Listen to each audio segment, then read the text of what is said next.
Melaka FM 102.3 pastinya mempesonakan. Masih lagi bersama dengan saya dan Elfi. Dan 11.30 pagi seperti biasa, kita ada rancangan tajaan bersama dengan Pusat Zakat Melaka. Dan kita ada tetamu khas kita hari ini, iaitu yang berbahagia Datuk Haji Rahimin bin Bani, selaku Pegawai Tugas Khas MAIM atau Majlis Agama Islam Melaka merangkap Dai Zakat Melaka. Assalamualaikum Datuk. Waalaikumsalam warahmatullahi wabarakatuh. Apa khabar? Alhamdulillah. Berjumpa lagi kita. Jumpa lagi lah. Alhamdulillah. Lama betul, saya rasa dah lebih 7 tahun Datuk ya. Alhamdulillah, Datuk nampak sihat, nampak ceria seperti biasa. Alhamdulillah. Hari ni kita nak berbicara berkaitan mana lebih utama fardu ataupun sunat. Ada di antara kita yang dah terfikir-fikir macam kadang-kadang dah sedekah dah lah, tak payahlah bayar zakat dah. Itu macam mana? Mungkin Datuk boleh mulakan pagi ni, silakan. Bismillahirrahmanirrahim. Assalamualaikum warahmatullahi wabarakatuh. Alhamdulillah wa bihi nasta'in wa la haula wa la quwwata illa billahil azim. DJ Alfi yang bertugas pada pagi ni, penerbit dan juga warga Melaka FM dan juga sidang pendengar di luar sana di mana saja berada. RTM Clip ni boleh didapati di mana lah. Betul. Berbalik kita kepada persoalan mana lebih utama, fardu atau sunat. Sudah tentulah jawapan kita adalah yang fardu lah. Kerana itu yang menjadi satu kewajipan. Jadi kepahaman yang benar adalah mendahulukan apa yang lebih wajib berbanding dengan yang wajib. Apatah lagi jika sesuatu itu wajib, perlu lebih diutamakan berbanding sesuatu yang sunat. Jadi dalam hal ini kita kena memahami bahawa keutamaan kita semua sidang pendengar sekalian bersederhana dalam perkara-perkara yang sunat, tetapi tidak pula bersederhana dalam perkara-perkara yang wajib. Ini tak boleh dinafikan. Ini kerana keperluan dan kewajipan sesuatu itu wajib adalah sangat jauh berbeza dan lebih besar daripada yang sunat. Ini kita tahulah makna pahala pun lebih besar daripada yang sunat. Jadi kefarduan yang asas tetap menjadi keutamaan yang utama dalam semua hal. Seruan terhadap semayang contohnya dan juga zakat yang digandingkan, wa aqimus solah wa atuz zakat, itu banyak dalam Quran, lebih daripada 28 kali dinyatakan adalah sesuatu yang harus diambil berat oleh setiap kita semua. Kenapa? Kerana itu sesuatu kewajipan digandingkan wajibnya sembahyang dan juga zakat. Jadi amat peliklah ataupun amat jeleklah mereka apabila seseorang itu mendirikan sembahyang tetapi meninggalkan perintah zakat. Jadi ini tak mematuhi perintah Allah Subhanahu Wa Taala. Justru itu kita melihat dalam satu kisah bagaimana peristiwa Sayyidina Abu Bakar As-Siddiq radhiyallahu an ketika berhadapan dengan golongan yang enggan bayar zakat. Beliau menyatakan, demi Allah, aku pasti memerangi sesiapa yang membezakan antara kewajipan solat dan juga zakat. Sesungguhnya zakat itu hak terhadap harta.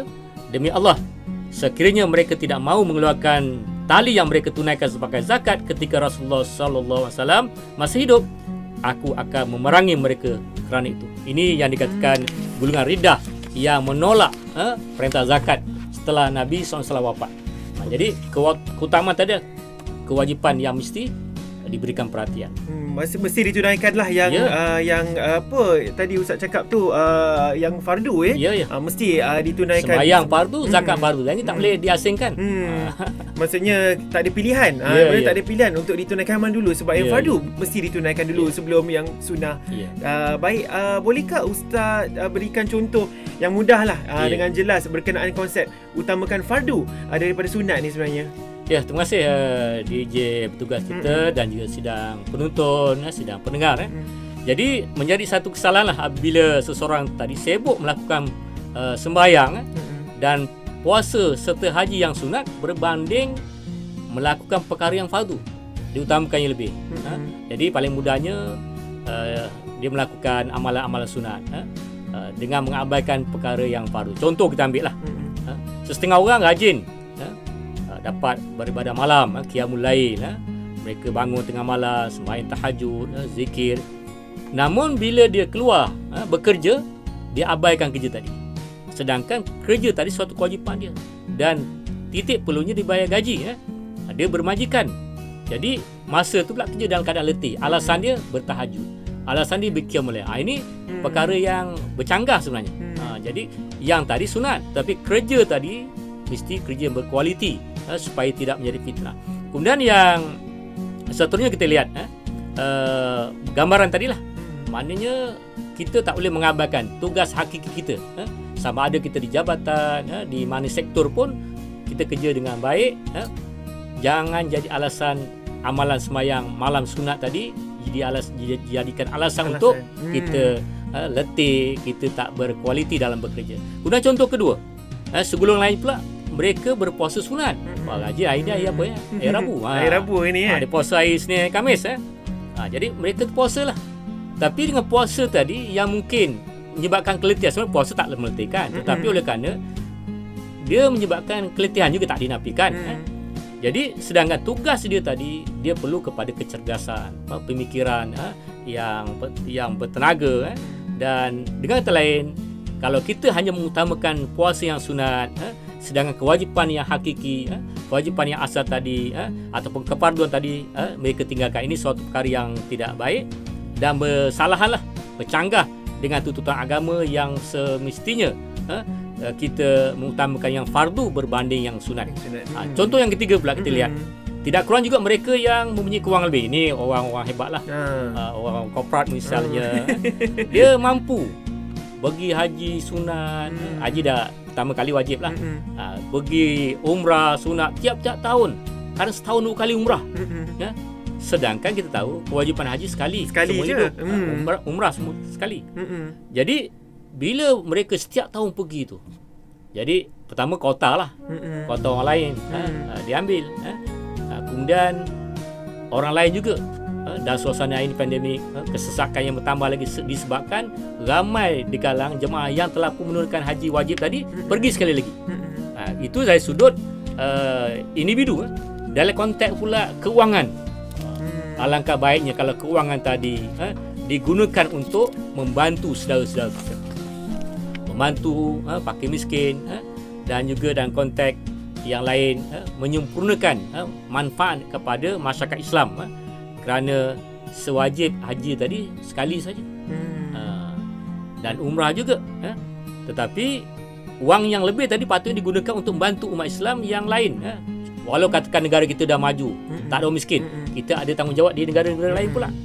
Antara itu, kita mesti mengutamakan yang wajib tadi berbanding melakukan perkara-perkara sunat, walaupun kita mampu. Sebab sebagai manusia kita mesti melakukan yang terbaik. Khairun nas anfa'uhum linnas. Manusia yang baiklah manusia yang memberikan manfaat kepada manusia yang lain. Jadi kita lihat juga dalam konteks ulama fiqh lah, bersepakat mengatakan Allah SWT tidak menerima ibadah sunat sehingga perkara fardu ditunaikan, mengutamakan fardu ain berbanding dengan fardu kifayah. Ini kadang fardu kifayah dibuat, fardu ain ditinggalkan. Jadi kita selalu dengar ungkapan, fardu ain ni jangan main-main. Fardu kifayah orang lain buat, kita tak payah. Jadi fardu ain jangan main. Kena jangan tinggalkan, jangan main-main. Contoh bab sembahyang, bab zakat, tak boleh abaikan. Dia kena ditunaikan sebab itu suatu kewajipan asas. Dan adalah jelas di sini bahawa fardu ain tadi, sembahyang, puasa, zakat, haji mesti diutamakan berbanding dengan tuntutan fardu kifayah. Fardu ain tidak dapat dia gantikan dengan perkara lain, dan orang lain tak boleh menggantikan. Sembahyang orang lain boleh gantikan, tak boleh. Orang lain boleh semangat kita bila dah mati. Itu pun ganti ya. Selagi kita hidup, kita sakit ke, kita tak boleh berdiri, kita duduk. Tak boleh duduk, kita berbaring. Namun kewajipan tadi mesti diutamakan. Dan dalam perkara ini kita kena sebut lagi dan contohlah.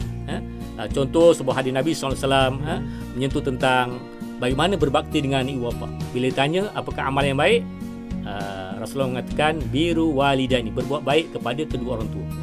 Sebelum itu disebutkan as-solat li waqtiha, sembahyang pada waktunya. Yang kedua, berbuat baik pada ibu bapa, dan yang ketiga jihad fi sabilillah. Tapi dalam bab ini pernah disebutkan dalam kisah hadis yang disebutkan oleh Abdullah bin Amr bin Al-As, seorang lelaki datang kepada Rasulullah sallallahu alaihi wasallam dan meminta izin untuk keluar berperang, berjihad ni. Jadi Rasulullah tanya kepada beliau ni, lelaki tadi, adakah kedua-dua ibu bapa kamu masih hidup? Jadi lelaki tadi pun jawab, ya masih ada ya Rasulullah, maka baginda mengatakan pulanglah. Pulanglah dan berbaktilah kamu kepada kedua ibu bapa kamu. Allah menerima amalan berbakti kepada ibu. Sekiranya kamu melakukan amalan itu, kamu seolah-olah mereka yang melakukan ibadah haji, umrah dan berjihad. Baginda juga berpesan, dampinglah mereka, sesungguhnya syurga itu di bawah kaki mereka berdua. Ini yang mana kelebihan kita berbuat baik kepada ibu bapa, terutama ibu bapa yang dah uzur. Maknanya jihad tadi maknanya boleh ditangguhkan. Mungkin orang lain boleh ambil tempat. Tapi bila ibu bapa yang masih kita hidup, kita mesti raikan, berikan keutamaan. Malah tahu kadang itulah terakhir untuk kita jumpa dengan mereka. Betul. Dan mungkin Ustaz boleh kongsikan juga Ustaz, manakah yang perlu diutamakan, bersedekah atau berzakat? Manakah yang perlu diutamakan? Macam tadi kita dah kupas yang mana sunat kita akan kemudiankan. Tak apa. Macam mana tu? Sebab kita nanti di akhirat pun kita akan tanya. Amal yang pertama tanya tentang perkara-perkara yang wajib, usulnya sembahyang lah. Kalau sembahyang selesai, yang lain pun akan mudah lah. Jadi sedekah sunat ni biasanya pemberian sesuatu kepada orang yang memerlukan, secara sukarela lah, dan ikhlas, tanpa dibatasi oleh waktu dan jumlah tertentu lah. Sebanyak mana yang kita mampu. Elok-elok pagi-pagi kita dah sedekah pada individu ataupun tabur masjid lah, surau. Itu paling baik. Bukan nilainya bernilai, tapi amalan sunat tadi, sedekah. Namun ada sedekah wajib. Sedekah wajib tadi adalah amalan zakat, yang bermakna mengeluarkan harta tertentu dengan kadar tertentu mengikut syarat-syarat tertentu untuk diagihkan pada gulungan-gulungan asnaf yang tertentu. Itu bezanya. Dia ada waktu tertentu dia. Tetapi amalan sunat ni bila-bila masa. Nilai RM1, RM2 tu tak mengapa. Tapi yang wajib tadi dia ada kadar dia. Kalau biasanya 2.5% lah kalau harta lah. Tetapi pada masa kini, masyarakat kadang-kadang kita ni lebih mengutamakan sedekah dari ibadah zakat. Di mana sedekah yang diberikan tadi dianggap dan diniatkan sebagai zakat. Zakat, betul. Dia ada duit, dia dah layak beri zakat, tapi dia kata dibagi kat orang, ni zakat saya. Jadi di sini berbeza. Bezalah. Ada orang sedekah di tabung masjid, beri pada anak yatim, kaum kerabat dia, orang yang kurang upaya, orang gelandangan, ibu tunggal, dan dia menyatakan itu sebagai zakat. Tapi untuk pengetahuan semualah, sidang pendengar, sidang penonton dan juga DJ LP kita, beri wang kepada golongan yang bukan asnaf merupakan sedekah, bukan ibadah zakat yang difardukan. Maka ibadah zakat tadi tidak sempurna dan masih lagi tergantung ibadah. Jadi dia tak berzakat lah. Istilahnya dia pun tak ada resit. Kalau kita berzakat ada resit. Resit penerimaan tadi, zakat harta, zakat emas sebagainya, dan direkodkan. Dan di sana ada kelebihan, dapat penolakan cukai dan sebagainya. Jadi bila sedekah biasa ini, ia hanya memperolehi pahala sunat saja, bukannya wajib. Hal ini kerana ibadah zakat hanya orang tertentu saja yang layak menerima zakat itu. Ini yang disebut dalam asnaf. Ada fakir, ada miskin, ada amil, ada mu'allab, ada riqab, ada gharimin, fisabilillah dan juga ibnu sabil. Ini mereka yang disebutkan Al-Quran layak menerima wang zakat. Jadi kita lihat juga dalam ayat Al-Quran, dalam surah Al-Baqarah, surah Taubah ayat 60, sesungguhnya sedekah itu, zakat itu hanyalah untuk orang fakir dan orang miskin dan amil-amil yang mengurusnya, dan orang-orang mu'allaf yang dijinakkan hatinya, dan untuk hamba-hamba yang hendak memerdekakan dirinya, dan orang-orang yang berhutang, dan untuk dibelanjakan pada jalan Allah, dan orang-orang musafir yang keputusan dalam perjalanan. Ketetapan hukum yang demikian itu ialah sebagai satu ketetapan yang datangnya dari Allah Subhanahu Wa Taala, dan ingatlah Allah Subhanahu Wa Taala Maha mengetahui lagi Maha bijaksana. Jadi golongan itulah yang akan menerima agihan zakat yang diurus oleh pusat zakat, kutipannya, kemudian diagihkan oleh Majlis Agama Islam Melaka, agihan zakat kepada golongan ini, golongan 8 ini, dan ianya menjadi ibadah kepada kita yang telah mengeluarkan zakat. Jadi ibadah zakat dan juga yang dikatakan sedekah tadi merupakan dua elemen yang berbeza dari segi hukum dan agihan dia. Jadi sedekah ini kita boleh beri kepada siapa sajalah yang mampu kita berikan. Manakala zakat pula hanya golongan tertentu saja yang layak diberikannya melalui proses agian yang sebenar. Kalau orang tanya, boleh tak bagi pada seorang je? Dia hanya satu saja. Tapi bila serah pada pusat zakat dan Majlis Agama Islam Melaka akan mengaji kepada 8 asnaf tadi. Kalau kita hanya bagi zakat pada individu tadi, dia seorang. Mungkin dipakir tapi dia saja. Golongan mu'alaf tak dapat, golongan gharimin tak dapat, golongan fisabilillah tak dapat. Tertumpu kat dia sajalah. Sebab itu kewajipan kita umat Islam membayar zakat pada pusat zakat untuk diagihkan melalui sistem yang teratur. Baik. Itu perkongsian daripada yang bahagia Datuk Haji Rahimin Bani ya. Dan mungkin ada di antara kita juga yang terfikir sebelum kita mengakhiri rancangan kita, ada yang terfikir macam daripada bagi ke pusat zakat ataupun bersedekah, baik bersedekah kepada orang yang lebih dekat dengan kita. Contohnya ahli keluarga. Macam mana pandangan Datuk sendiri? Ya, memang kita digalakkan bila bersedekah berahli keluarga terdekat. Itu yang paling afdal. Dan pada masa itu juga kita sayang harta kita tu. Kita masih lagi berkeinginan untuk kaya. Pada masa itu kita sedekahkan. Itulah sedekah yang paling afdal. Jadi saya syorkanlah mana-mana kita yang berkemampuan, jangan fikir jauh-jauh sangat. Tengok kiri kanan kita. Tengok ibu ayah kita, tengok adik-beradik kita. Kalau dia perlu dibantu, memang itulah yang paling afdal. Kemudian kepada jiran tetangga kita. Dan pada masa sama juga kita ada banyak tabung-tabung yang di masjid surau semua ada. Tabung anak yatim. Itu bukan zakat, maksudnya kita sedekah. Sedekah, betul. Memang digalakkan untuk bersedekah kepada kaum kerabat yang terdekat. Maksudnya nak bersedekah pun sekarang bukan susah. Nak bayar zakat sekarang pun bukan susah. Semuanya di ujung jari. Ada yang tak ada alasan, yang kata tak sempat, tak boleh pergi, tak ada kenderaan, semua tak ada alasan. Malah billboard peringatan zakat di mana-mana saja. Betul. Memang bawa kereta kat lampu isyarat tu dah nampak dah. Dah teringat, kadang-kadang lupa. Sebab orang kita menganggap zakat tu zakat fitrah saja. Ya, bila hari raya je sibuk. Sedangkan kita ada zakat. Zakat ni maknanya kita menyuburkan harta kita. Baik Ustaz, sebelum kita mengakhiri segmen kita Ustaz, mungkin ada apakah kesimpulan yang dapat Ustaz terangkan daripada topik kita hari ini? Ya, terima kasih DJ LP dan juga sidang penonton, sidang pendengar di mana sahaja berada. Didoakan anda dalam keadaan sihat walafiat dan insyaAllah kita sama-sama membanyakkan sedekah kita. Dan pada masa sama juga kita akan mengeluarkan zakat bila tempoh telah pun sampai. Jadi sebagai kesimpulan, kita sebagai seorang Muslim yang beriman kerana Allah SWT wajiblah menunaikan ibadah wajib terlebih dahulu sebelum kita melaksanakan ibadah sunat agar ibadah yang dilakukan lebih sempurna dan selamat serta tidak berhutang kepada Allah SWT di akhirat kelak. Yang paling penting cantiknya yang wajib dikukuhkan, yang sunat pun diperbanyakkan, diiringi. Tu. Jadi mudah-mudahan dengan apa yang kita lakukan hari ini melalui slot bicara melalui pusat zakat kita dapat ganjaran di sisi Allah Subhanahu Wa Taala dan LP pun sebagai DJ pun dapat menyumbang mewawarkan tanggungjawab ini dan sekaligus kita akan berbahagia di dunia, berbahagia di akhirat, kehidupan kita akan berkat, diridai oleh Allah SWT. Dan sebagai dai zakat, saya mengajaklah kalau ada sebarang kemuskilan, pertanyaan boleh layari kita punya pusat zakat melalui www.aizakat.com atau menghubungi di talian 1300880233 di pusat zakat Melaka. Dan juga boleh tinggalkan melalui sekarang WhatsApp pun ada. Ya, WhatsApp pun ada mudah. 011 585 835 itu info lanjutlah. Sekarang ni nak tak nak kita je.